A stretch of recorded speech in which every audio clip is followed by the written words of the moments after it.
Welcome to the Grappling Grappling Rewind Podcast. Welcome to this week on the Grappling Rewind Podcast. This week's show, we are going to recap BJJ Stars 10 Battlefield. That was a crazy event. We are also going to preview the Emerald City Invitational, the 135-pound men's bracket, and the 135-pound women's bracket, and to talk a little about Brasileiros and some other events going on. As always in the show, I'm your host, Maine, to my co-host, Miranda. Hey, Miranda. Pretty good. How are you? Doing pretty good. We got a chance to watch BJJ Stars live. Yeah, we did. We don't do that very often, but we brought... Sort of live. Well, we watched it with an hour delay. Yeah, if you decide to watch it, also watch the Brazilian or the Portuguese telecast of it. Yeah. On Flow, don't watch the American telecast because the American telecast has commercials, and the commercials go over matches, so you'll miss complete matches. Yeah. So that was interesting, but we'll get into that in a second. Before we get into that, a little bit of news. I just had news up now. Oh yeah, so let's talk about the fun news first. Okay. Dillion Dannis has announced, or is being announced for Polaris, and we haven't seen Dillion in nearly 5 years in jiu-jitsu. Yeah. Go back and watch his 2017 match with Gordon Ryan in ADCC to get a flavor of like how good Dillion Dannis can be at his best. If you don't know the whole Dillion Dannis saga, I'm not going to go through it. Very interesting character in jiu-jitsu. Prodigy guy, was Conor McGregor's jiu-jitsu coach. Sort of a little bit of a douchebag. A little bit of a douchebag. Has definitely made some enemies in the sport over the years. But very, very, very accomplished practitioner that's very good. And it would be really neat to see him. I think it would be really neat to see him back into competition. And so he's been announced for Polaris, and people are kind of questioning about who he's going to go against. Polaris also announced a couple of different people on their cards. If I can actually find the note, we have Hunter Colvin versus Owen O'Flanagan, which is a really, really great matchup. And people were kind of speculating about who Dillion would go against. So Miranda and I picked through a couple of names that we would like to see. Yeah. I think I came across. I would like Majid. You like Majid Hage? I like Majid. Majid would be fun to see against him. But they would have to do, well, Majid is 77, but I think he cuts to 77. So I think they could meet, because they do the whole kilogram thing. I mean, we just saw Majid versus Roberto Jimenez a couple Polarises ago. Yeah, one of the two Polarises ago, and it was great. You could have Roberto Jimenez too, but that man, he's kind of a beast. Yeah. It'd be a tough match. I mean, I think any match would be tough for Dillion to come back into, but I think Roberto is a very rough match. There's a couple of guys like Ty or Hinger. Like those are really, really tough matches to come back into competition after a couple of years. Or like Dante Leon. That's what I was gonna say. But because like Dante doesn't really want to be a smaller weight class. At least that's what he said at the seminar that we did. So you could do somebody like that, but that's like you're coming into like medalists to ADCC. Yeah, you're coming into fire. Coming in hot. So also on the card we have Keith Krikorian versus Thomas Halpin. That'll be a dope matchup. Yeah. There's also Ryan Hall versus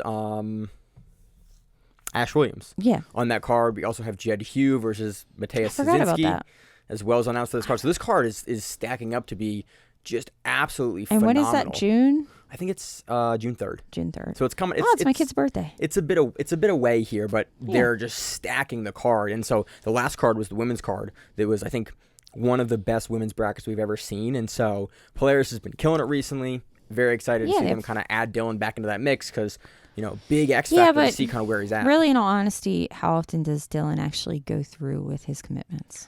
Infrequently in recent years. There's some other people like that too. But there definitely are. But still interesting. Any other news on that? I don't think so. That's all I got for that. We had 8. So Flo put out an article or like a post today that was 8 competitors leave Dream Art. We had a whole host of people leave Dream Art, and we kind of. I don't think we have much information as to why. A couple people have kind of come in and out of Dream Art recently. But the Meow brothers did, or the one brother did. Yeah, and then they opened up a school up in Jersey, so they're running that right now. Yeah. And they're done. They're not at Dream Arts anymore. So, and then we have Thelly DeSilva was the one that she left first. I think so, yeah. She did.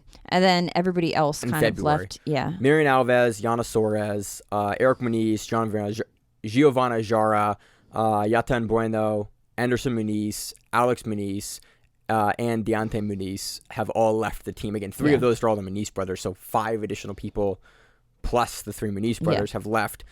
It's interesting. I'm not sure exactly why, but we've seen plenty. If you've been around long enough, you've seen plenty of super teams come and go and dissolve. Dream Art's kind of a little different for a lot of reasons, but it was interesting news that a bunch of people announced their and departure from Dream they're Art all this week. departing and going to the same place. Oh, I didn't know that. Yeah, they're going to that school that's mentioned in that video. I didn't watch the video. I just not saw the video, post. the post. There's a school mentioned in the post. Oh, I didn't know that. And that's where they're all going. Oh, okay. And it wasn't a school that I recognized, but it's also Brazil, and there's a bit of a language barrier there for both of us. I try Google Translate. We are working on it. In other news this week, we had the ADCC Open in Canada. You can watch the finals for that on YouTube. There's a live stream. We watched it during Open Mat. It was awesome. It was neat. I'm going to fly out to California to be a judge for ADCC in Costa Mesa. Coming up here this Friday, I'll fly out. So that will be fun. It was cool to see and you're the production. You're only going to be there for like a day or two, right? I'm going to be there for like a day and a half, essentially. Like I'm going to land. I was about to say, like, I know a gym in Costa Mesa you could stop by. I will not have any time. We're doing like rules seminar and the stuff day Friday, and that's then where AOJ is too. It's Costa Mesa. My brother's out like close to there as well. So I spent a little time out there. Yeah. But again, I might even get a chance to see him out there. It'll be a very quick trip, but I'm excited for it. That'll be one of the first Opens we've had in America. You better have some In-N-Out burger. Yeah, I will. We will. So that should be exciting. But you can watch the finals of the Canadian Open on YouTube. They were good. I love the overlays that Smooth Comp has. It made it really watchable. I loved before the matches. They had like both athletes' faces there, their gym, and they even had that at the bottom of the screen. I thought it was like overall produced and very, very easy to follow. They had the names and the gyms in the bottom kind of bar. Yeah. I just thought it was a really, really good production setup. And it's like what we've wanted for years and years. Full names, gyms, division, the tournament. Like it just is all there available. So if you kind of are scrolling through, you can immediately know what you're watching. And that's been a problem for grappling for a lot of events for a long time. Yeah. It's cool to see ADCC using that Smooth Comp overlay that's like specifically designed to give you that information up front. And we saw some people that we recognized. Big Dan Manasuri was in there. Big Dan was in it. Who else? Kieran Kirchek. We saw DeAndre Corbray also take his division. Yeah. There was a bunch of people that we know that we've seen, and it's cool to see them going out to Ontario and to Canada to do these opens in preparation for the trials that's coming up in next year. No, this year. Oh, end of this year. Yeah, end of this October. year. Like they're coming October? up. Yeah, October. Oh, I should know this. I think it's October 14th and 15th at the Showboat Casino in Atlantic City, New Jersey. I know I marked it on my calendar. Because we will be there. We have a bunch. We will be there last year. Yep.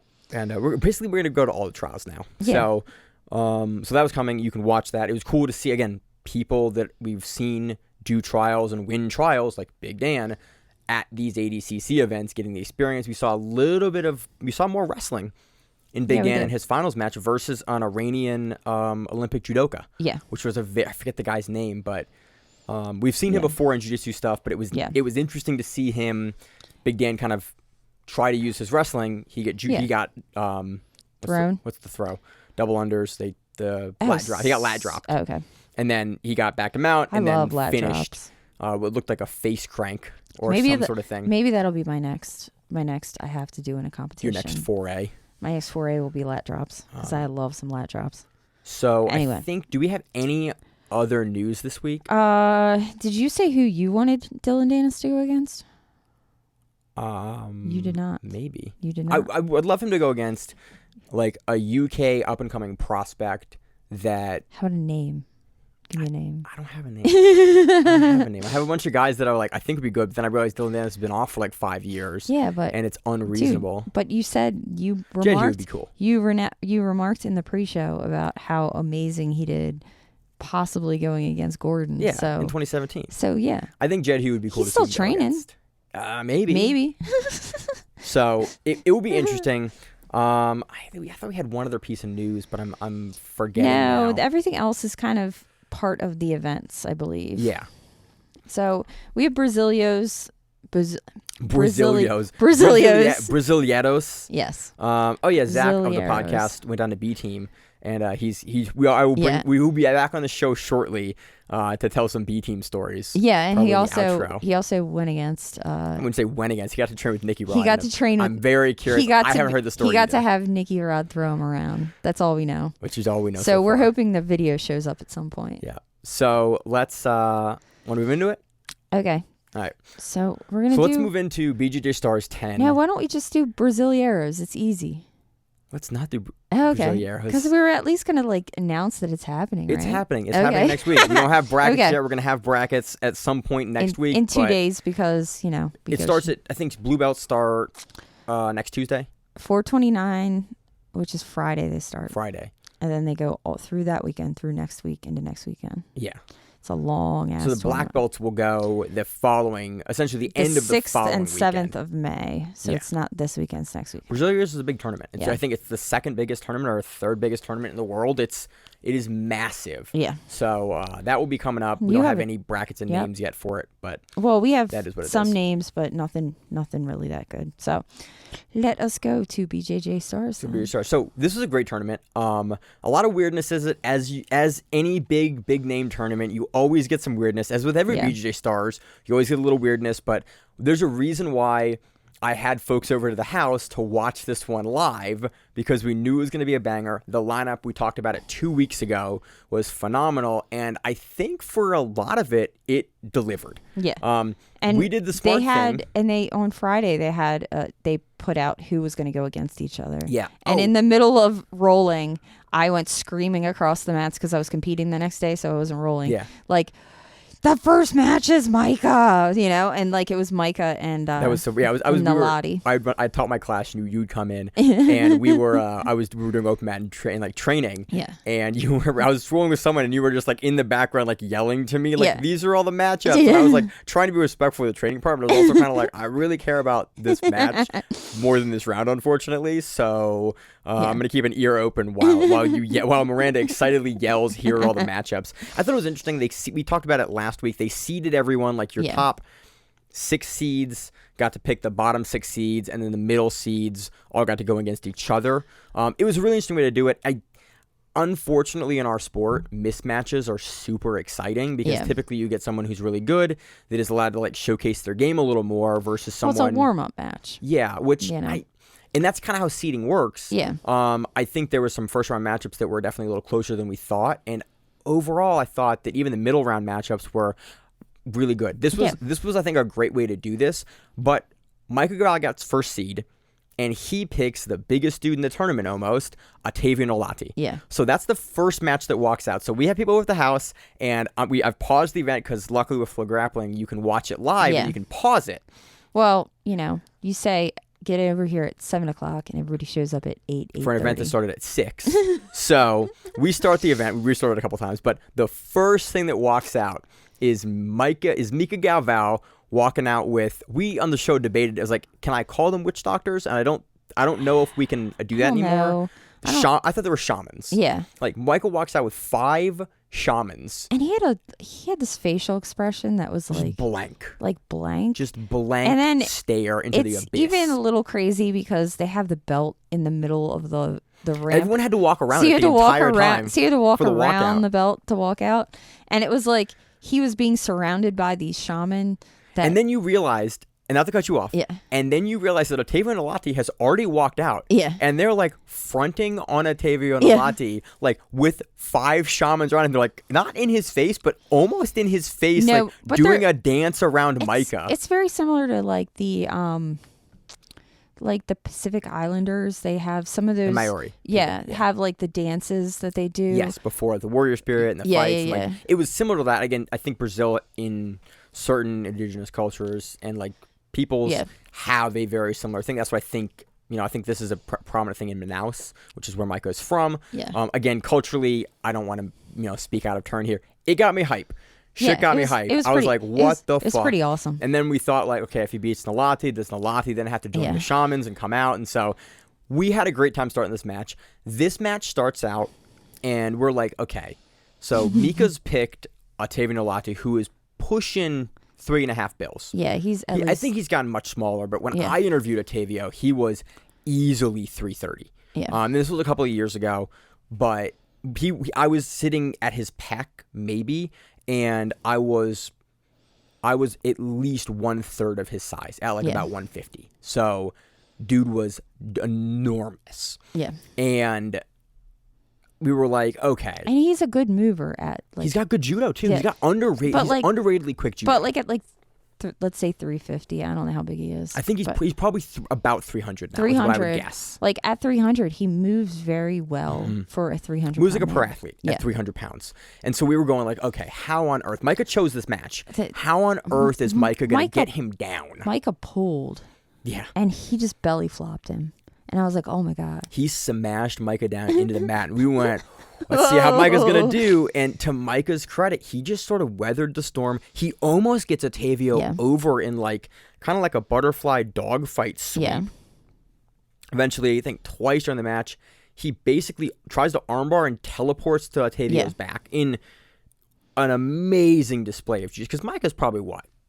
We thinking 200, 180. 180, like 200. He's on the suspension now because he got popped at Worlds. And if you're doing the BJJ Stars juice contest, basically, absolute. Yeah, I think you're rocking some stuff. Yeah, so I would hope, but Micah's probably 180 to 200. They might have said on the broadcast. We didn't catch it on the broadcast because we bounced between the English and Portuguese broadcast for a number of reasons. I wouldn't have been able to figure out in Portuguese what the poundage was. So but I don't know. He was again significantly undersized. For him to be able to teleport behind and like capitalize on the little bit of space that Octavio made was he would like wild. pull and then he would kind of arm drag him through. Yeah. He did that a few times. But he got like behind him when he went, instead of going like the far way, he went the close way. I mean, to go like immediately drag behind him and it ended up on his back twice. And Octavio, you saw him kind of like laugh. Like he was like, good luck, man, on my back trying to get this choke in, because Octavio is... he's got kind of interesting proportions. He's very, very big in the chest and shoulders, and he tapers down to like normal sized dude legs. But upstairs, he is enormous. He's kind of like the dog from Tom and Jerry. Yes, very similar. Dog. Like, and so you saw him just kind of like scrunch his neck up and go, "Good luck, man," and then defend the choke and gets out of it twice. But Micah is able to score points off that. But this match and this entrance set the tone for the event, and I think. Honestly, BJJ Stars probably couldn't have led with a better start. And I was hyped. I tried to get the team to promise that if one of us did a super fight, we would have the rest dress as shaman and come out behind him. And then I believe I was like, hey Miranda, I don't believe this would be culturally appropriate to do that. No one else responded. No one else wanted to do that with me. It got me hype. So I thought it would be fun. Micah moves on. Second match, you have better notes than I have here. Second match is Duarte versus Liberati. Yeah.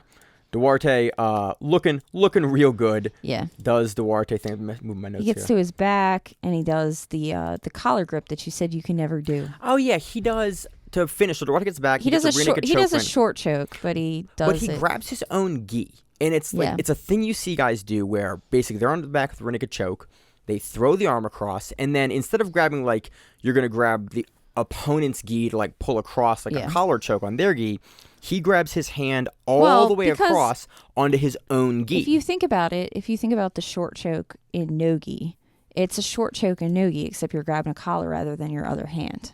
Yeah. No, because you're instead of doing this, you're grabbing the mechanically, collar. I understand the choke. It's just something that I see high-level guys do. I have not once ever been able to replicate this choke of anyone of level I have ever grappled with. And it's one of those like white whales for me where I watched Duarte do it. I was like, there's that dumb choke that I can just never hit. Your one teammate that was here said that he did it all the time. That was his jam. Yeah. I mean, guys do it. It could be a body type thing or a size thing. I do short chokes in no-gi. I don't think I've ever tried it in gi. I've tried it a bunch just to see if I can do it. Yeah, I like. And I can never get the spacing right, but it was wild to just see the confidence that Duarte had to finish this white whale choke that I have. I want to say it was Pans maybe, where he was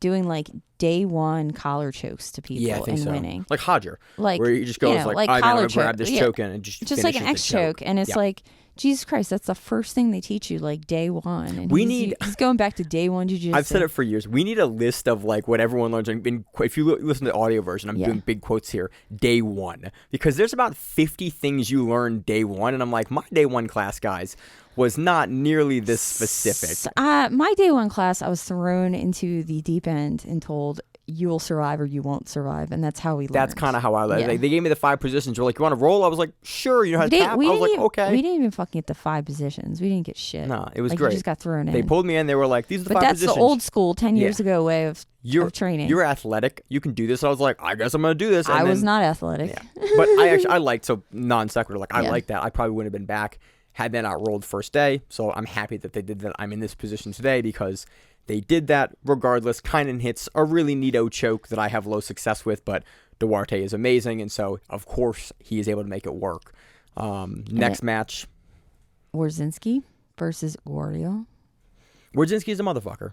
Dude, with the butterfly guard. What do you want? His butterfly sweep was freaking. He was just bouncing on his head with leg up in the air. I was like, wow, I wish I had the balance to be able to pull that shit off. I love the angle they have this in the high. So there's a highlight too that came out that you should absolutely watch because it'll kind of inform what matches you want to watch from the tournament if you don't want to watch the whole thing over again. Wardzinski gets up for this butterfly guard sweep, and you see him just like gets on his shoulder. He gets up and he just kind of puts his head down and he just kind of bounces, hops. I would have never thought of that. Which you can do, and it's the way to butterfly guard sweep. But for him, because a lot of times when people bounce, they don't have the core strength, and they don't have the connection on the leg that he's butterfly guard sweeping with. He has like a sticky hook on that leg. Dude, it's not going anywhere. And that's how you have to do it. But it's so rare to see guys nowadays, like, because when you do this sweep, a lot of times, especially at the level that Wardzinski in this tournament is at, guys will hop off of that hook. But Wardzinski, you don't notice it. He's actually hopping towards and in a circle. Yeah, he's doing an angle so that you're unable to really. Yeah. The only way the sweep works, and it's one thing that's so hard. I love the sweep. I love doing the sweep like this. It is so hard to teach people how to do the sweep like this because it involves this body awareness and balance of where your opponent's weight is on you and how they're going to push into you to try to get off of your hook, and you have to anticipate it and hop towards it. And the Wardzinski does it, flips him over, and it was just like, dude, I cannot imagine how frustrating it is to get like, because you feel like you're almost off the hook the whole time, and Wardzinski just does this like almost 180-degree hop around to get you over, and then he's in passing position, and you're just like, that is why he is the best. He lands straight into mount. He lands in mount. He like has to get through the legs a little bit, though, I thought. He lands straight on top. I must have missed that. He lands straight on top, and then he does like this really. I mean, I never thought about this. It's probably something that people do all the time, but he did like a double, like he got in mount, and then he went under both arms. Rather than getting like a seatbelt or anything, he literally put both of his hands under his arms and then pushed his arms up like that. Double under, like super deep double under, like yanks him up. And they did, and then by trying to get out of that, he turned to a side, and that's how he took his back. Yeah, and then he eventually gets like a modified. He gets a really. I call it a modified bow and arrow because it kind of is a bow and arrow, but it's more of like a. His finishing leg is like over his own arm, which I thought was really interesting, and it's a position that I know guys to get to, and then almost.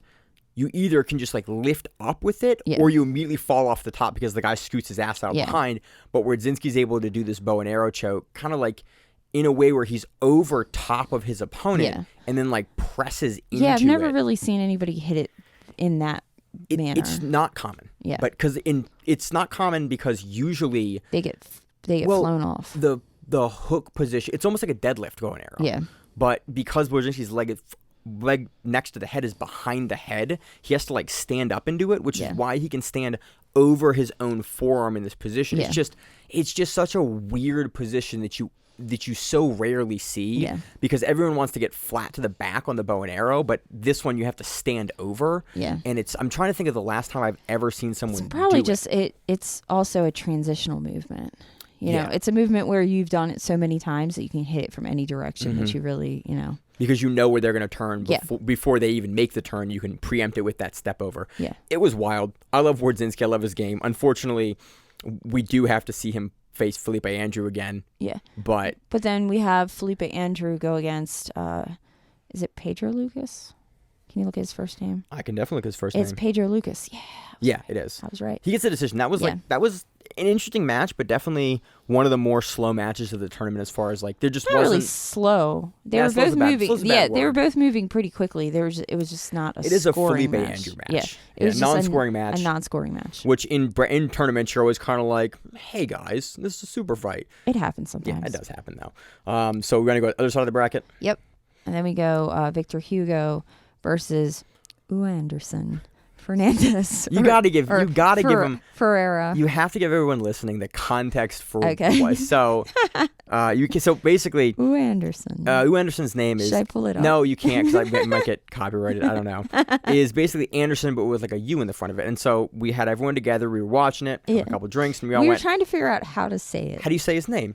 And so Miranda's like, I got this. Namepronunciation.com, whatever it was. Yeah. And we type it in, and it gives us Anderson. But it says it like kind of sexy. Like, Anderson. Like it's kind of trying to seduce you. Yeah. And so the rest of the evening, whenever we talked about this match, it was just you had to say it Anderson like that. And so now you get an inclination of like what the evening was like watching these matches. We had a great time. Anderson's, we haven't covered him a ton on the show. We've covered him a little bit. He's primarily an AJP guy. Yeah, AJP. World pro guy. He's on the world team. He's on the world team there. He's got really good like dynamic guard passing, which we saw a little bit of versus Victor Hugo. We saw some almost passes. I mean, he almost got past him 2 or 3 times at the very beginning. For Victor Hugo is like an absolutely a feather in your cap there. Yeah. Victor Hugo very quickly realizes like, you have very good passing. I'm not going to let you do that. And I'm bigger than you. Yeah, and you saw Victor Hugo kind of go, once Anderson got like almost around his legs and like through his guard like twice. He had really good lateral passing. Yeah. You saw Victor Hugo locked him down, turned him over, and then it was basically the Victor Hugo mount show where Victor Hugo went, hey man, you moved a whole lot around my legs early. Yeah. I am absolutely not going to let you move at all, and I will do not the minimum required, but like I will stay active enough to not get hit with stalling penalties. Yeah.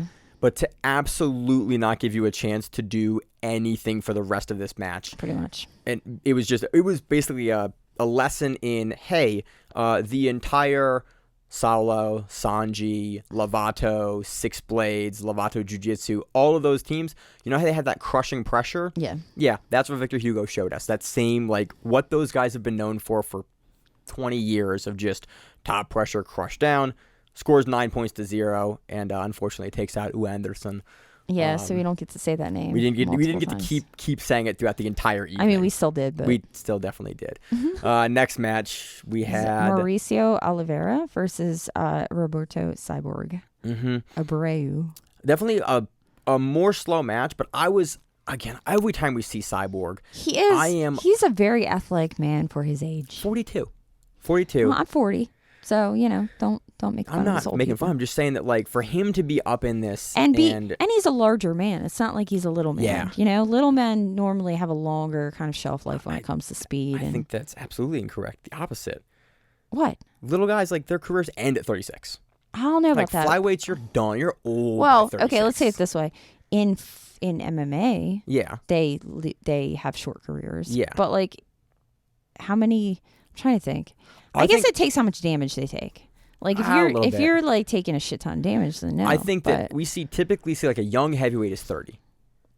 That's what young heavyweights are 30. 32 is a young heavyweight. Okay. So I think Cyborg being older is like normal. But what I was wildly impressed with here, you don't think? You're like, no. I don't know if I agree with that, but regardless, we can say the dude has the best Sao Paulo Pass in the world. He does, but it didn't work. It didn't work, but I got a chance to see it. Because I've been pretty infatuated with the way Cyborg does this for a long time because it's a pass again that I've really never been able to make work effectively. He did this versus Gutenberg Pereira in their Pans match this last year, and it was really impressive. Pans, okay. Pans, not Worlds. Gi Pans. In Gi Pans. And then I've been watching him like every time because he does it so frequently. He's one of the few guys in the modern game that will still use this pass in the Gi. It's just not something you see a ton of. And Cyborg, when he does it, has the most exaggerated hip motion of like any player. He gets this deep underhook on your back. Yeah. And then he will drop his like chest and back and hip splayed all the way out to the mat in a way where it's like you are 70% to his back, but because he has that hook, you can't get there. I was at a gym this past week when they were teaching that pass. And I tried it a few times, and then I was like, "There's no way I can remember this to actually be able to hit it." It's a really complicated pass. Yeah, it's complicated because it's a lot of positioning. You have to get yourself like perfectly positioned, and you're also going into a position that you're in every part of your being tells you is wrong. Yeah, because it usually is, because you get your ass swept over. Yeah, you're like, every single fiber of your being is like, you are in the wrong place. You should not be doing this. They are going to sweep you over or take your back. So, again, there's one thing I picked up in watching and continue to kind of be really impressed with Cyborg's game is just he is, in this pass, more turned over than I think I've seen anyone do this pass ever. Yeah. It doesn't work. But it was just wild to see him like not get positionally kind of worked going this deep into this Sao Paulo Pass. You should just watch that sequence in itself to just kind of marvel at like that's, I think probably Cyborg is the best dude in the world at this pass by far. It doesn't work. Mauricio gets 2 points. Yep. He sweeps him over, right? Eventually. Yeah. He sweeps and him. That's the match. Next match we had Devonte Johnson versus Gutenberg. Pereira. Pereira. It's a decision. It's close. Yeah. Both guys definitely had moments. I was good with the decision. You were expecting more out of the match? No, I wasn't really expecting. Both these guys can have like not hit or miss matches is the right way to put it, but like they have games that I understand Gutenberg's game a little better. I've been watching both their games probably about the same amount of time, but like Devonte's game, maybe it's because it's a game so divorced from the game that I play, or like most guys that we see, I find it hard to like string together. Versus Gutenberg, we have watched him in the past 4 years really develop his modern game in a really consistent way. Whereas Devonte, he relies, and he is so athletic in so many places that he will just force scrambles and make things work and just grind through you and force you into a mistake and then capitalize on it in a way that he is very good at reproducing. But when I watch him, they're not like, oh, he forces this particular scramble here. It's like I struggle to figure out exactly where he's going to force the scramble, because he will sort of force the scramble in a very large variety of places and then capitalize on it with like his great Toriando movements and around his stepping and his like jumping passes and sort of how he moves. He's very hard to get a hold of. Whereas Gutenberg will typically lock you down. He will use the leverage of his limbs and his length to like slow you down. He'll entangle you in his guard, and he'll just like, he'll walk up, and then when he needs to explode, he will do that. But he does it from a couple of different places from his guard and from top position, where it's like, okay, I'm planning, I can see what Gutenberg is working towards. And so it makes these matches kind of hard to score for me, because again, I have a much better understanding of how Gutenberg's game fits together versus Devonte. I think the decision was fine. We didn't hear Murillo either. I don't think Murillo was there coaching Devonte. I think we would have heard him on the broadcast. Yeah, because I would have heard him, because that voice you can pick out of like any crowd. Anywhere. It's Murillo's voice, you know it. Good, again, decision match, a very, very, very close match. But I think it was reasonable for Devonte. The next match was actually the submission of the night. Yeah, this was neato. It was Eric Munis versus, you're going to have to say that name. Guilherme Lambertucci. Oh, that was Look fancy. At that. Got a little spice on it. Lambertucci, you can call him Guilherme or Lambertucci. So, and this was a very close match until Lambertucci does one fatal error. He reaches. He's sitting in the guard. And he even has a smile on his face after it happens. We replayed this a couple of times. Because he realizes, oh, shit. So at one point, he reaches up and he grabs Eric's collar. And from the guard, from like a seated guard. Yeah, and Eric kind of pulls back a little bit and turns, and you see Lambertucci like want to let the hand go. You see him not let go. And then you see him look, and you see Eric go, oh, I'm going to jump a flying armbar here. Yeah. Jump a flying armbar, and you see Lambertucci like midway through the armbar like, I should have let go. Yeah. Like, and he's not even mad. He just he's realizes not mad the at all. mistake that he made. Realizes that he should have let go. And if he would have let go, it wouldn't have been that bad. It was just such a funny thing to watch, and to replay, especially because you watch Lambertucci like recognize what he did and go like, fuck, I shouldn't have done that. And it was just, it's rare you get to see it in real time of a guy watch himself make a mistake and go, I shouldn't have done that. Yeah, and have that reaction and not have like some kind of not like be super upset about it. Just like realize he made a mistake, realize that Eric Munis is going to capitalize on that mistake, and then get a highlight sub off it. But this was a fun, honestly, before the finish, this was a really fun match. I was really, really impressed with Guilherme. Like he put Eric into not a lot more danger, but like we had to see Eric be much more dynamic than I think he really prefers to be in a lot of his matches. Especially in his first match of the night. Yeah, it was interesting. Yeah. Again, I'm really excited to see what more we see from Guilherme. Again, we've covered him before, but I was impressed with his performance here against Munis. I think Munis was winning even prior to the finish, but I don't think it was a blowout. Yeah, it wasn't a blowout. I don't have the numbers in front of me for what the score was because we were watching it live. But the armbar finish was just like he just beautiful, and this is the exact reason you don't reach over the guard like this. And Eric, is this the one where he has the crazy guard, like when he grabs? No, that's versus Devonte. Oh, okay, that was versus Devonte okay. in a later match. He had some crazy flying. He also had the Soldier of God gi. Yeah, in English, which is even weirder because in Pans at Gi Pans, he had Soldier of God, but in Portuguese on his back. And then in a tournament in Brazil, he has it in English on his back, which I feel like is backwards, but maybe I'm wrong. Maybe he's got 2 gis, makes the gis up. I don't know, but again, it's something as a complete non sequitur for the tournament, but one thing I really like in tournaments, especially in gi tournaments, is when guys come out with like a custom gi for that tournament. Oh, it makes the last BJJ Stars. Yeah, with the Leandro bust on Mateus Gabriel's back. Like, it makes it really easy. Again, we know all the people, but we had some folks over that don't watch as much jiu-jitsu as Miranda and I do because why would you do that? Yeah, because why would you do this with your life? But we're nerds. It makes it really easy to follow grapplers where it's like, okay, Eric Munis has the Soldier of God gi. Like, you can kind of like tie it in, makes it easier versus like a bunch of guys with gis on. Like, especially if they're this all guy has like this gi. Similar kind of. Yeah, Brazilian heavyweights. Bald.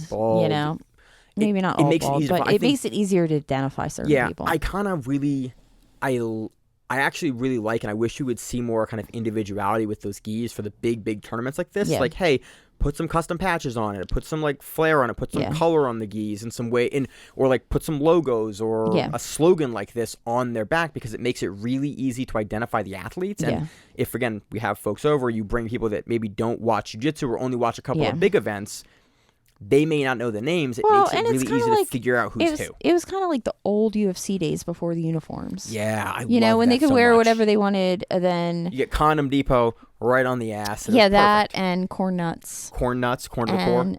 What was the other one? Oh, the other one was Topology. No, the or not Topology. No, tap out. It was the fasteners. Remember? Dynamic fastener. Yeah. That was 2012 through 2014. Oh, that was like. Yeah, they are guys actually got screwed over by the uniform deal because they were starting to sponsor more fighters. Yeah, because they were like all over the place, and that was a smaller company. And then too. Dennis Hallman had to go wear the Speedo and ruin it for everybody. So here's a question for a trivia question. What was the brand on the Speedo? You have 5 seconds. Billabong. Nope. No, what? Training mask. Really? Yes. Which I thought was they made a Speedo. It was in purple. It was in purple. I knew text. it was. I know it was a what's it called? I know it was a dare. Yeah, it was one there. of his friends dared him, and then he went and triangled somebody, and you just saw it all. He got knocked out, I think, or something. No, or he got finished. No, he triangled somebody, and you saw his penis on TV. Yeah, and you saw it all because like he could barely fit the cup in that thing. Couldn't. And then they got uniforms. That was still a couple years after.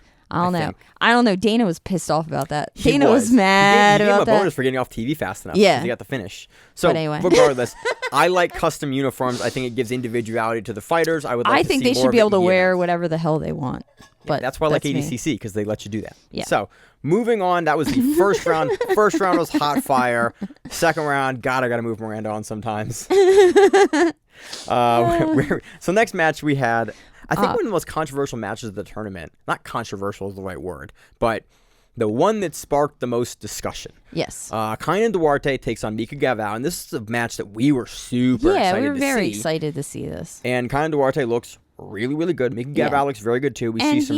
And Duarte's kind of pushing the pace. Mm-hmm. He's kind of he's really forcing Mica into the guard, and we're having to see Mica really work to retain the guard and deal with the pressure that Duarte is putting forward, because Duarte is putting really heavy, consistent, grindy pressure. He's the bigger guy. He's going to be a little bit of the slower guy, and especially, the last couple of years, we've seen Duarte's pace slow down pretty significantly. Like, you do not want to get into a firefight with Mica Galvao, and he is so quick, because you saw what Mica did to Hulk, also a bigger guy. So Kaynan does exactly what you should do, slows him down, and then, because we've seen historically Mica have a little bit of issue with some leg locks, Duarte goes for a knee bar in like a pushed off situation where he gets pushed down.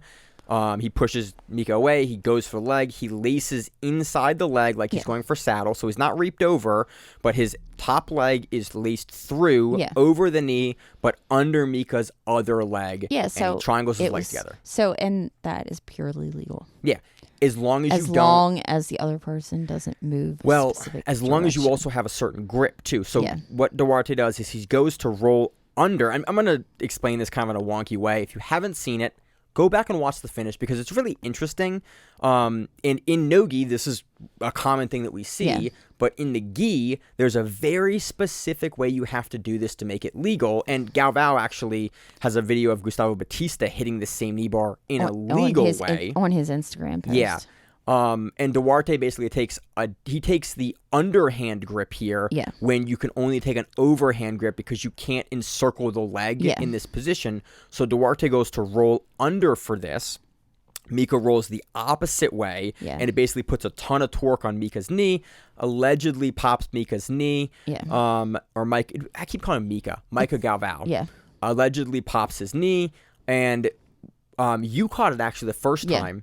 And you was like, oh yeah, Duarte's face is just like bewilderment. He doesn't really understand what's going on. And if you watch, I think the highlight. The highlight is really clear. The highlight is very clear that you can look at his face and just tell that he has no idea what just happened. Yeah. Like because Mica like scream taps and grabs his knee. He scream taps and grabs his knee, and then you see Kaynan look over, and I don't know if he's looking over at a coach or if he's looking to watch the replay or what he's doing, or the ref or something. Because I'm guessing he hears somebody says something is what I'm guessing. Because he has a look on his face. Excited. No, he's not excited, and he's confused, and you can just look at him and you're like, what? And Kaynan is not that good of an actor. Yeah, and you see his face is like he finishes, immediately sits up, and then looks over, and he's looking almost towards the camera, but you can tell he's looking at something beyond the camera, and we're like, what is he seeing? Because he just immediately, like, you see his face kind of go blank and go like, I don't really understand what's happening right now. And Duarte knows the game very, very well. Like, he just submitted Micah in a scream tap. This was basically, and Galvao does a really great job of breaking this down. It's basically Duarte took a grip that he can take as long as he's able to go under. Yeah. In no-gi, this is just a lateral knee bar. Yeah. And it's perfectly legal. You're allowed to do it. In the gi, as soon as your opponent squares your hips to you, you can no longer control the top leg from this grip. And there's some more nuance to it, and there's more to this, and if you are curious, go read about it. And there's mistakes on both sides. Yeah. Kaynan had the wrong grip on the leg, but Micah also turned the wrong direction. Yeah, and so in this case, because of the grip, so had Mica rolled the wrong direction when Duarte didn't have the grip, even in the gi pants, it's going to put a lot of pressure on you. Yeah. If there was an injury, Duarte would move on because it's just an incidental injury. Because Kaynan has the grip, because he's looking to spin it over to the other side, and there's an injury, it's a DQ. Yeah. And so we can also talk about... And it was the final seconds of the match. It was towards the end. Yeah, and Duarte was up 2 points. Yeah. And so Micah wins this on a DQ. We can argue about if Mica sold it or didn't sell it, because his dad is ecstatic when his son is rolling around on the mat. Yeah, the dad is jumping around on the sidelines as Micah is screaming in the middle of the mats. Yeah, because I think he knows that there's been a DQ. Yeah. There will be a DQ because of the grip. It was all around a little weird. Yeah. Then we got to see backstage. Yeah, and then one of our watchers, shaman buddies, one of our friends, our friend Tim that listens to us that lives in Vegas. He's the one who actually sent me the video. He was like, "Look at this shit." And I opened it up and we watch it. And then you excitedly went, Maine, look at this. Look at this. And then it's one of the shamans blessing his knee with a full bag of ice on top of it and a maraca and just shaking it. Yeah, it was. And everyone's chanting backstage. It was like the Brazilian version of Karate Kid. You know, when when Mr. Miyagi goes Yeah. in the back and rubs his hands Oh. and fixes the knee. And the best thing about it is this is all happening, and we don't, because we're listening to the Portuguese Yeah. commentary. We don't realize We don't know what the hell is that going on. I didn't realize that Micah won the match as a result. Yeah, because they cut the broadcast they out. didn't. And the problem was watching the telecast. They didn't always show you The hand getting the raised. hand getting raised. Yeah. And so you were kind of, if you couldn't tell what they were saying, then you were completely Because lost. none of us us None of the understood. 7 people in my house spoke Portuguese, and No. also we're all yelling over each other, watching jiu-jitsu, having a great time. Well, we're also making random comments. We are too you know. about the matches. Yeah. And so we didn't realize till the next match that Duarte got DQ'd in this, and Micah moved on. Yeah, and Micah had the Karate Kid, the Yeah. fix So, his knee. Mike's next match is crazy. Let's move on to the other matches Yep. in the quarterfinals. We had Victor Hugo. Well, let's go to we had Felipe Andrew versus Adam Wardzinski. Okay. We just saw this match at Pans. It was crazy at Pans because Yeah. it was a come from behind victory from Wardzinski. In the last minute, 2 minutes, 2 minutes or something 2 like that. So it's minutes, basically 8 minutes of Felipe Andrew scoring 10 points or Yeah. 12 points on Adam Wardzinski. Yeah. And then Adam Wardzinski coming back, scoring all those Yeah. points, and then getting an advantage for a cross call on the top to win him a Pans championship Yeah. versus Felipe Andrew. Felipe Andrew basically goes, hey Not man, gonna happen. we just watched this 2 weeks ago. That heavy pressure passing I was doing at the beginning of our match that scored me the points, I'm going to do that again. Yeah. Oh, also BJJ Stars this time only had 7-minute matches. Yeah, they did. I thought that's great. We've talked about like tournaments running 10-minute matches. It gets really long. 7 minutes cuts out that 2 minutes at the beginning that they bullshit feel around out, and the the feel feel out, out. and like you just get right to the action. It's amazing. I think for the World Championships and like for ADCC, the longer matches in the finals are like, I think you've earned it at that point. But for tournaments like this, that 7-minute match kept the action going. Yeah. And I'm a super big fan of it. So Felipe Andrew imposes and kind of like he gets a 3-0 victory Yeah. over Wardzinski. It's a match we've seen, I think, 3 times this year already. I think Felipe has taken now 2 of them. Yeah. And Wardzinski's taken the 1. It's just not a stylistic matchup that really favors Wardzinski, especially early in the match where Felipe can really put heavy Yeah. pressure into the hips of Adam. So that match moves on. My boy gets eliminated. Next match, we had Victor Hugo defeating Mauricio Oliveira via decision. Yeah. Victor Hugo doing Victor Hugo things. Yep. Pretty much. Pretty close. Pretty close match. Not Very close match. yeah, not a ton. Yeah, not a ton of scoring. Next match we had Eric Munis versus Devonte Johnson, 6-2. Pretty close to the most points, not the most point score, but like we had back and forth Yeah. in the points in this round, which is interesting. Again, Devonte playing that really dynamic game. He is able to get a sweep at one point. Those are the only 2 points that he scores, is a sweep, and Eric Munis is able to kind of quell Deontay Yeah. and deal with it. And then at one point he does, I believe what I call a fucking breakdance move. Yeah, he does. I don't know what he does. He It has to be it is a breakdance move. He when I think of attempts it. a flying triangle armbar combo, But then, but from a range, because Devonte never yeah. bites on it and never gets down, and Yeah. so he just pulls guard in a really fancy way. I tried to do the same thing in a tournament over the weekend, and I just fell. I tried a flying arbor and just fell. But anyway, So some was, people are gifted with a lot more athletic skills. and than Eric others. Munis is that dude. So it was really interesting. It was a neat little. And if they had the slow mo in the highlight, and you can Yeah. see him kind of like, he's setting up this shoot, and it's basically, you don't see it very often in the heavier divisions, Yeah. but it's a hand plant flying triangle. Yeah. Basically, so instead of just jumping up onto So you someone's plant chest, the hand and then shoot your hips. and you shoot your hips, and you kind of post off of your Yeah. hand up towards them, and you can cover a ton of distance if you do it right. Eric Munis kind of swings around, which makes me Yeah. think he was more so looking for the armbar off of it, but it's anyway, he has a flying armbar earlier in a kind of Yeah. similar fashion. This is just from the guard.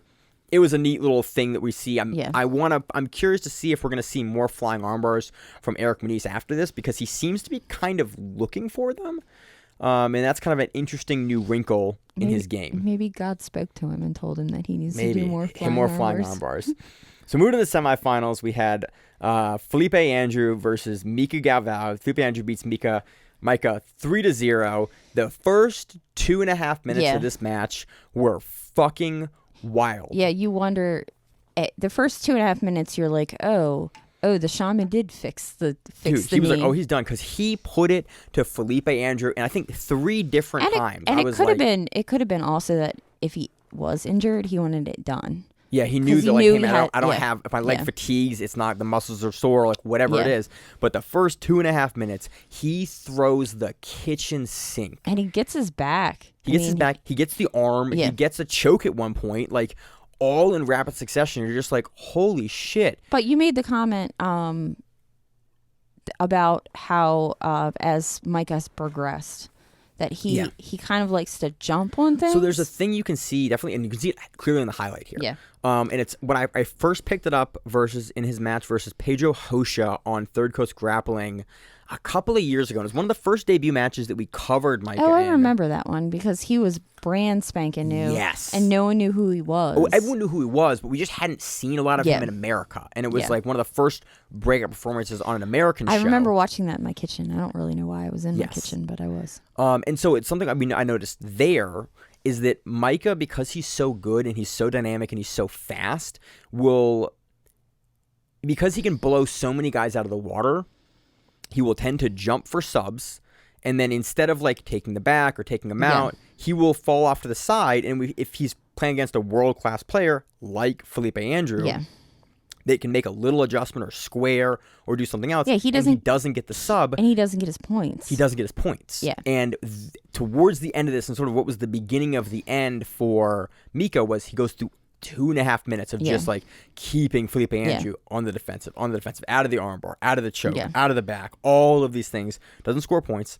He throws Mica Galvao from the kind of the bottom, beats Felipe Andrew in kind of a tech up, and then throws for the armbar in a position where he could have dragged and taken the back. Yeah. But instead of throwing his far side hook over, which he absolutely could have in that position, he elects to fall over the top and go for the armbar, like belly down. But Felipe Andrew is, again, a veteran, postures up a little bit, changes the angle of Mika's hips so that he ends up underneath. Mica Galvao tries to finish like a Gogo Plata armbar, but Felipe Andrew goes, bro, I'm going to stack you here. Stacks him, gets him to side control. And passes him pretty easily. Yeah. And we think this is why, because Mika's had a really dynamic guard in the Duarte match. His knee probably is pretty fucked up. Yeah. Which it wouldn't also surprise me if he didn't take any damage from the latte falling on him. Yeah. Because, I mean, he fell on him. These same-day tournaments are rough. Like, guys, even guys that don't win, that make it a round or two in, like, I've been backstage at a lot of these big tournaments, like heavyweight tournaments, like Kasai and like other ones. You don't see it on the broadcast. These guys are coming backstage after matches, and they are banged up. Yeah. Like, we all go to local tournaments, and you feel kind of sore, maybe you're a little banged up, but like at the pro level, especially with the heavyweights, I have almost never been backstage, even guys that win, and they're bruised, they're damaged, they're banged up like hard. And I don't think it gets talked about a whole lot. Like, oh yeah, it's really tough, it's really hard. If you ever have an opportunity to like be backstage or see it, just take a look at guys 2 matches in. Like, they are visibly banged up most of the time. Oh, yeah. So, again, with what you said, it wouldn't surprise me to have Mika's leg, like, be pretty banged up from the Latte match and then from the Duarte match and then going and fighting Felipe Andrew, that, like, that leg might be toast. Yeah. And he's still in it because, like, hey, man, it's a big tournament. He tries to get him out of there fast. He can't play much guard, and so Felipe Andrew's able to capitalize on that, put really heavy top pressure on, and then just, that's really the match. And Felipe wins 3-0. Yeah, but again, I think they won match of the night for this, though. Yeah, fight of the night. Mainly because of, I think, that first 2.5 minutes. Yeah, because it was a wild 2.5 minutes. Dudes just because Felipe Andrew also is super dynamic in his movement to begin with. So you have somebody who's super dynamic, and then you have somebody who is like a submission hunter who's just constantly attacking. It was definitely very interesting. Yeah, I like to yell a lot. I was yelling at the screen, making sure that all the people in the living room were watching the match, what else could you be doing? But I was having a great time. Next match, we had Eric Munis defeating Victor Hugo on advantages. Very, very close match. These guys... It was a stark contrast between the Felipe Andrew and Mica Galvao match versus this match. Like, you saw, these are two of the heavier guys in the tournament at this level.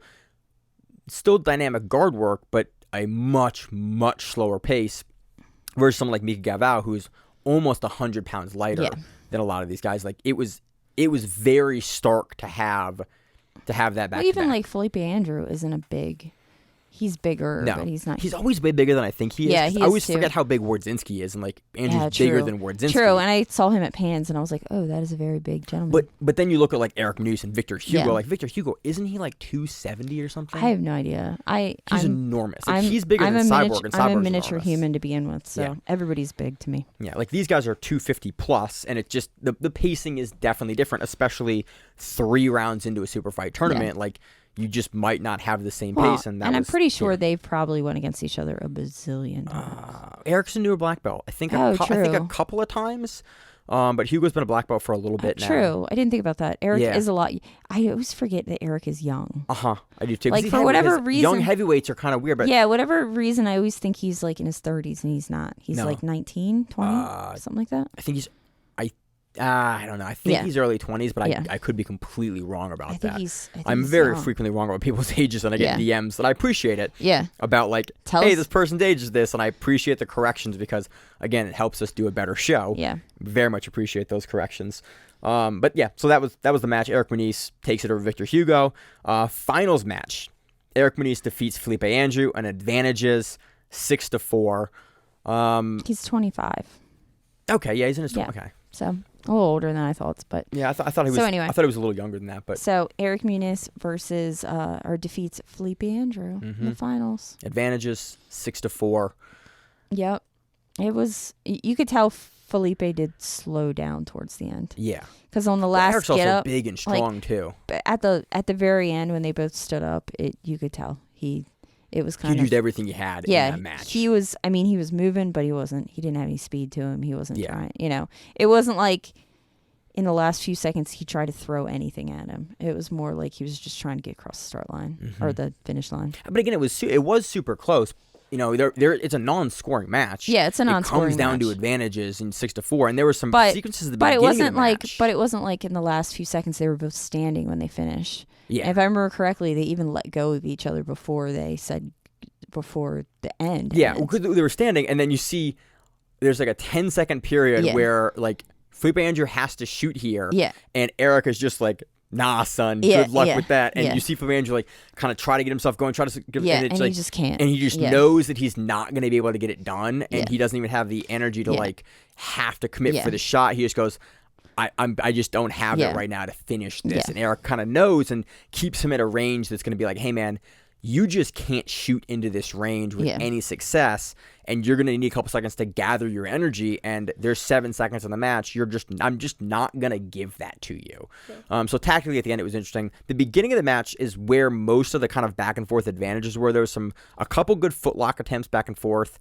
We know Felipe Andrew has a crazy good outside, like, there's a name for it. It's not an Aoki lock. It's the other one to the other side. It's not the Estima. It's not the Estima lock because that's in the center of the gut. But it's that like horizontal ankle lock. It's kind of what we saw D-Boy hit. Mazington hit. Oh, okay. That ankle lock to the side. He hits it on Munis, but Munis just kind of goes, nah. And Felipe Andrew can never kind of get far because Munis has really long legs. Yeah. Felipe Andrew can never control the knee line well enough to be able to bang it to the side and take the foot off. And it was just interesting because you saw on shorter players, Felipe Andrew will be able to do that. He'll be able to get close enough in. I also feel like he's probably somebody that you really got to break it. Like he's not gonna. Most of them are. He's not gonna.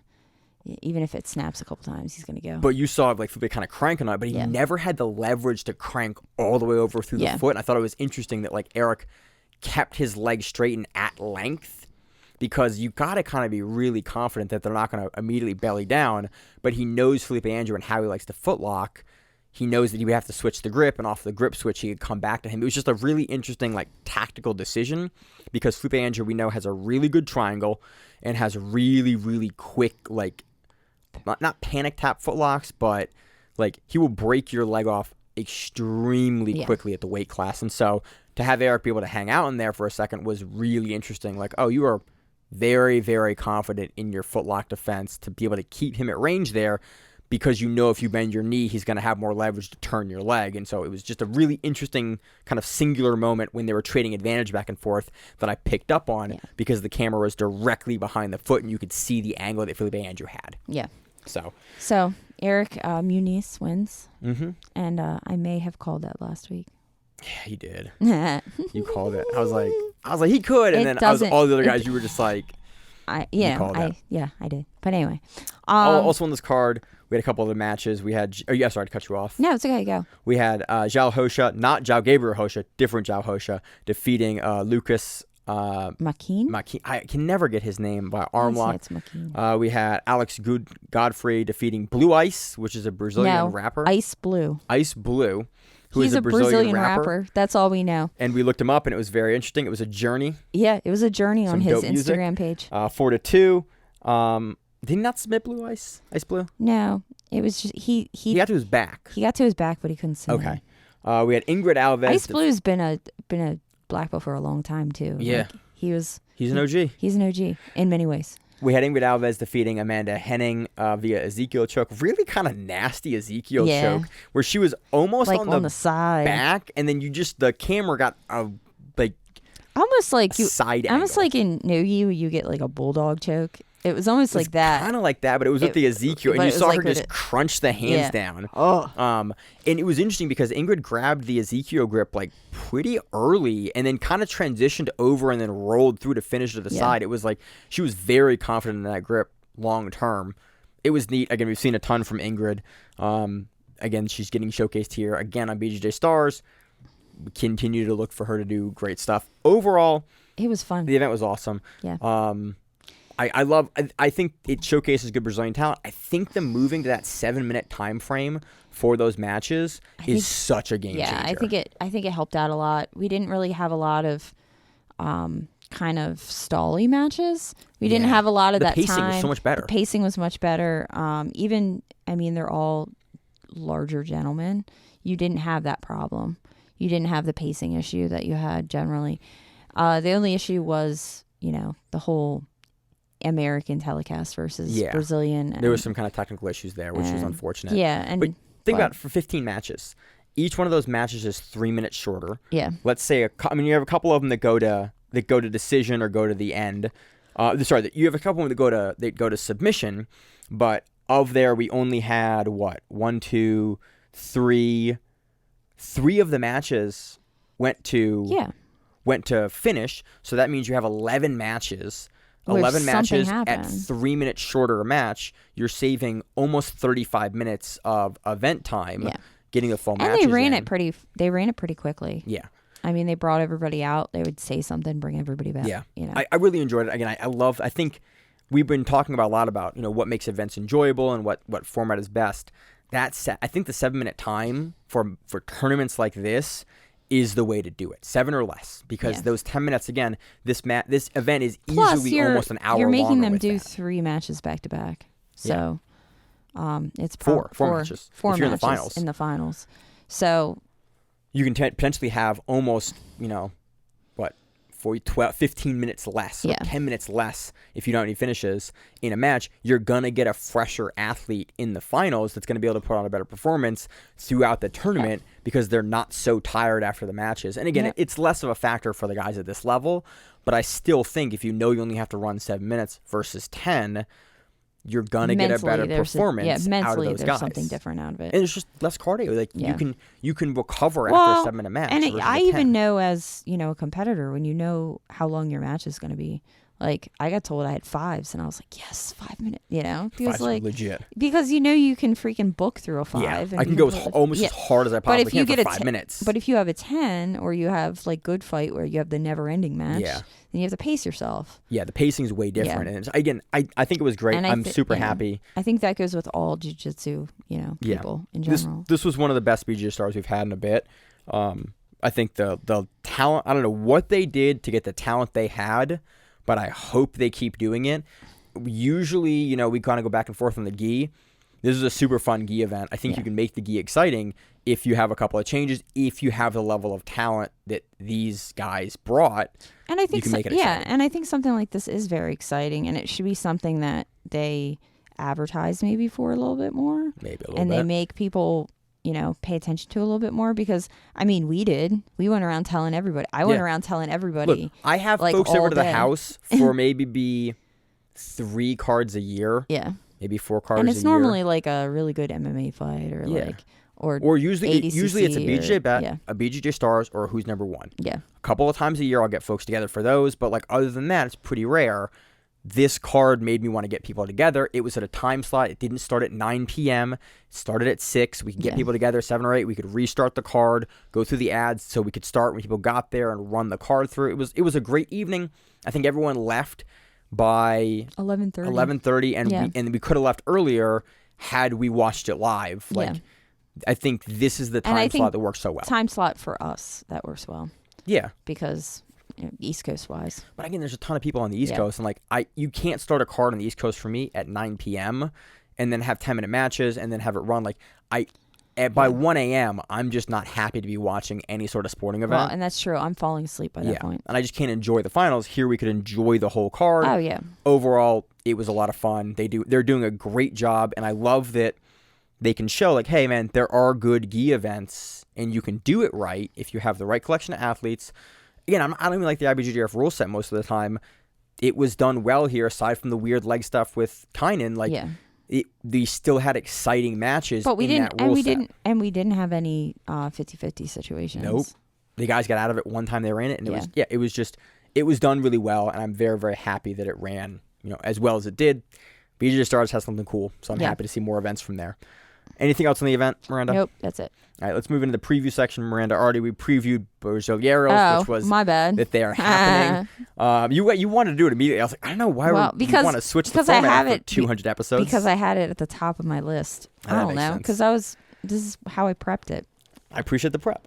I want to talk about the men's first. So we have Emerald City Invitational. Yep. Which one is it? Is it 6? Really only 6? It's 6. They've run some good cards. It's in Cicero, New York. Cicero, New York. It's up by Niagara Falls. Oh, it's close. It's up that direction. Okay. It's not New York City. It's like the other direction. Oh. It's what's it called, Jim? He's a Sam Michael. Emerald City, yeah. Yeah, it's his gym. Shit. Awesome. His gym is Emerald City. Yeah, his gym is Emerald City. Yeah. Sweet. Yeah. So we have a 135-pound men's bracket and a 135-pound women's bracket. 2 separate brackets for events. We have 32 competitors. And a few super fights. Yeah. We have 32 competitors in the men's bracket and 16 competitors in the women's bracket. How do you want to do? Want to read through a couple of names? We're just gonna Let's let's just read through a couple. Let's do the. We have Esteban Martinez in the male bracket. He's your front runner. I say he's gonna win. I could see he's looked really good at Emerald Cities in the past. So their format is sub only. I think they're doing ADCC now, aren't they? Are they doing? Didn't they change the ADCC rules? Oh yeah, didn't they? They said that. I think that last one was the last one that they're doing with. Okay. Because rules. Because Esteban is really really hard to sub. Dude, like he is ridiculous. I don't think I've ever seen him subbed. I've seen him subbed, but it is. I think didn't Wagner sub him?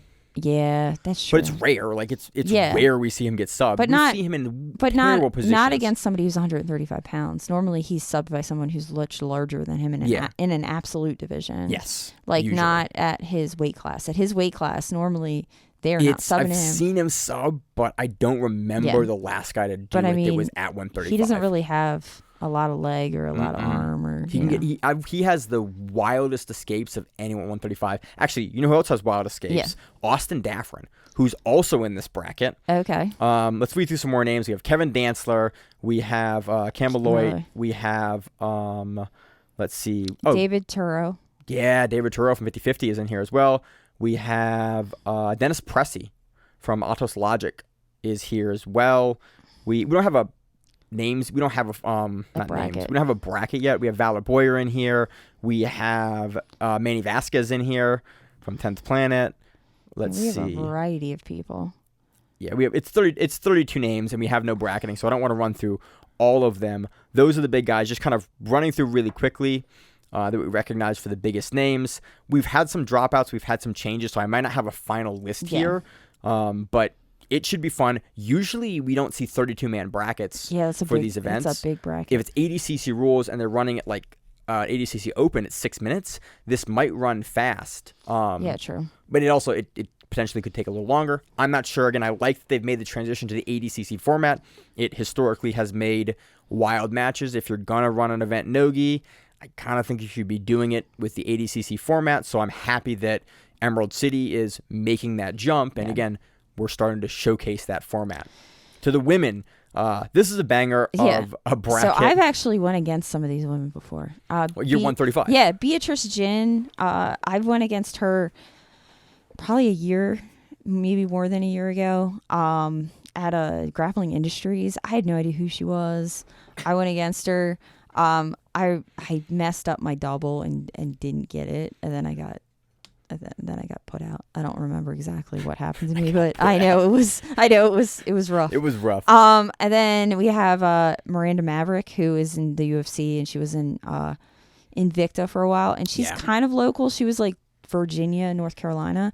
I've been in, I think, the same brackets as her. I've never went against her, and her name is Miranda. And so everybody has always been like, Miranda, and I'm like, no, not same person. Different Miranda. Different lady. And then Trinity Pun, who we keep on seeing. It says Orange County Fight Club, but she's now splitting her time. She's splitting her time between Orange County and between New Wave. While she's in college. I think she's still finishing high school. No, college. Remember, we had this conversation. You figured out how old she was. She's a senior. Yeah. She's a senior in high school. But she's going into college. She is going to college. Okay. So Trinity Pun, she had a really good tournament run at Rise 10. Yeah. Rise 11 a couple of weeks ago, and she took third at that. So if you are curious about seeing her. I mean, she is the finishers 35 champ? 35 champ, I think. Yeah, I believe so. And then we have Peyton Letcher, who then won that tournament that we were just talking about. Super happy to have her back. Like Peyton's looked a ton of fun. Remember seeing her at trials, not European trials. African and Asian. Is that European trials? Yeah. Yeah. Yeah, it's North Africa. It's Europe. Yes. And North Africa. So she won that. African, She won the trial, the first women's trials, which is not the qualifying trials. And she's looked amazing since then. Yeah. And again, she won Rise. That should kind of give you an indicator of how good she is. So look out for her. Great judo. Really, really confident in a ton of spots, and just super confident in that Rise tournament. Also in that Rise tournament, we had Nicole Matthews, who was in the finals versus her. Yeah. Also very, very good. Leg locker, very good positional player. She's also in this bracket. Yep. We have Claire North dropped out today. I saw her post. Did? Yeah, I saw a post today sucks. about her saying she was injured and she was unable. So I don't know who they're going to bring in for her. We have Chrissy Briggs, who we've seen on Cage Fury. Combat Jiu-Jitsu too. Yes. She had Darce in Combat Jiu-Jitsu. Yep. She's local. She's one of my friends. She's awesome. And Genevieve Button, who's in here. Yeah. I was supposed to go against her at Nogi Worlds this year, and I got COVID the week before Nogi Worlds, and I had to bump my weight class up. I had to go up to lightweight because I didn't want to cut, because I normally cut weight to hit light feather or feather. Yeah. Feather.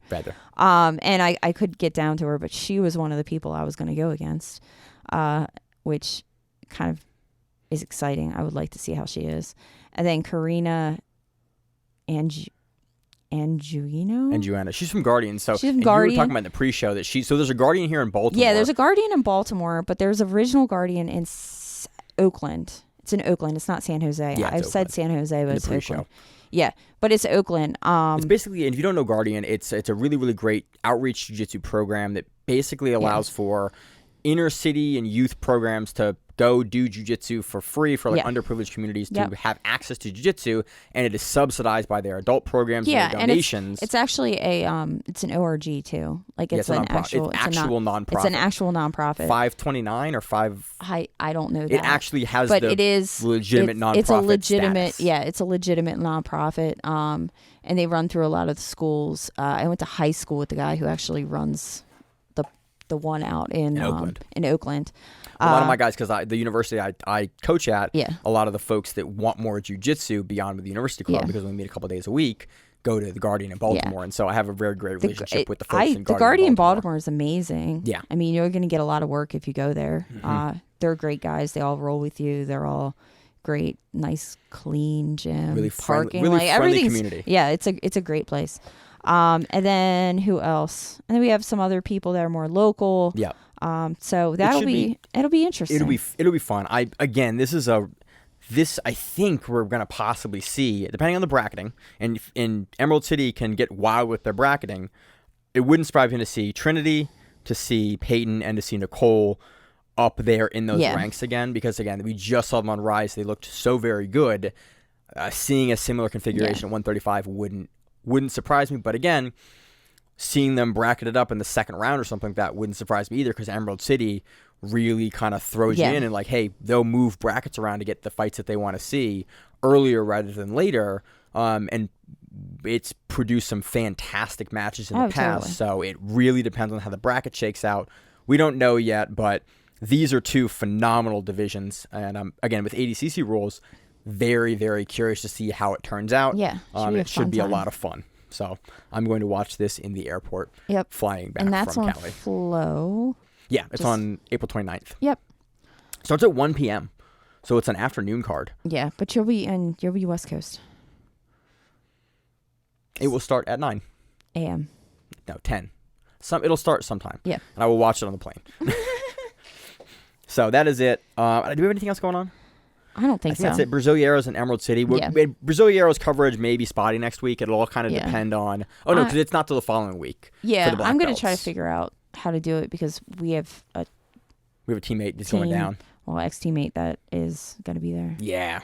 He's part of my little IBJJF crew when we go compete. So nice. He's going to go down there, which will be interesting. And there's a bunch of local people going down there too. Yeah, and Brazilieros, like, people are making the travel now more and more, Yeah. and so it's a tough tournament if you are not American women. But we saw Mason Fowler. We've seen like Americans have gone down and won the black belt divisions before. So I am very curious to see. I think Doderlin's back down there to try to win. We're having more Americans and people not just from Brazil go down and have more and more success recently. Yeah, so let's see what happens. To fight on puzzle mats. It'll be fun. I know there will be puzzle mats. There will be puzzle mats the OG way. So I'm going to ADCC Open this weekend to judge. That's literally all that's on my mind. That's all I have going on. I'm going to go to Marcelo Garcia on Wednesday. So if you attend that school, say hi to me. I will be stopping in during the day at least. Hell yeah. I competed over the weekend. It was fun. Nice. I did some crazy shit. Nice. And I won gold. So hell yeah. Yay. Okay. And that's it. Anything else? I think that's it. Sweet. Yep. Well, as always in the show, I'm your host Maine. It's my co-host Miranda. And we are the Grappling around to see on the mat. Whatever it is, stay safe. If you like the show, please consider sharing it on Facebook with the folks at your gym. It's the best way that we grow the show, and we really appreciate it. You can reach out to us on email. We also have Instagram. We have Facebook. We have Twitter. We have Google+. Until that shuts down. We have a website. If you have an event you would like to have us cover, please let us know. If you have a name, like most people do, and you'd like to have us stop butchering it, let us know. Reach out to us. The show is also available on YouTube, Spotify, in addition to iTunes and every other podcast service. We very much appreciate your time, and thank you.